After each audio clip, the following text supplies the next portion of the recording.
AP news అడ్డా ఫటాఫట్ ధర్మ సందేహాలు. పూజ చేయడం వెనుక సైంటిఫిక్ రీజన్.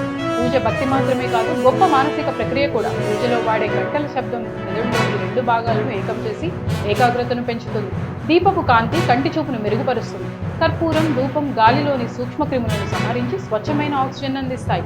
మంత్రోచ్చారణ తరంగాలు రక్తపోటును తగ్గిస్తాయి, మనసుకు ప్రశాంతతను ఇస్తాయి, పంచేంద్రియాలను ఉత్తేజపరిచి శారీరక మానసిక ఆరోగ్యాన్ని పెంపొందిస్తాయి. నేడు శ్రీహరి పలు దర్శన టోకెన్లు విడుదల.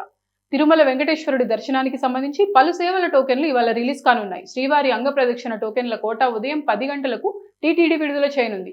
శ్రీవాణి ట్రస్ట్ దర్శన టికెట్ల కోటా ఉదయం 10 గంటలకు రిలీజ్ కానుంది. వయోవృద్ధులు, దివ్యాంగులకు ప్రత్యేక శ్రీవారి దర్శన టోకెన్లు మధ్యాహ్నం 3 గంటలకు విడుదల చేయనున్నారు. అటు అధికారిక వెబ్సైట్ ను ఫాలో కావాలని, దళారులను నమ్మొద్దని టీటీడీ హెచ్చరిస్తోంది.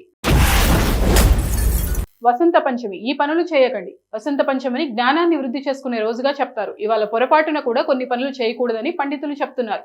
దీనిని ప్రకృతి పండుగగా భావిస్తారు. నేడు వసంత ఋతువు ప్రారంభమవుతుంది. అందుకే చెట్లు, మొక్కలకు హాని చేయకూడదు. నలుపు రంగు దుస్తులు ధరించకూడదు.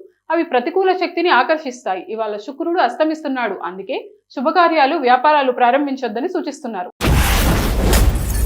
పక్క స్థలం కొంటున్నారా? భయం వద్దు. తూర్పు, ఉత్తరం వైపు ఇల్లు ఉన్నవారు పడమర, దక్షిణం వైపు స్థలాన్ని కొనకూడదనే అపోహ ఉంది. అయితే ఆ అపోహ తప్పని వాస్తు నిపుణులు కృష్ణాదిశేషు స్పష్టం చేస్తున్నారు. వాస్తు నియమాల ప్రకారం ఇలాంటి అవకాశం రావడం అదృష్టమని చెప్తున్నారు. అయితే కొత్తగా కలిసిన స్థలంలో నైరుతి భాగం ఎత్తుగా ఉంచి తూర్పు లేదా ఉత్తరం వైపు ఎక్కువ ఖాళీ స్థలం వదిలేలా మార్పులు చేయాలి.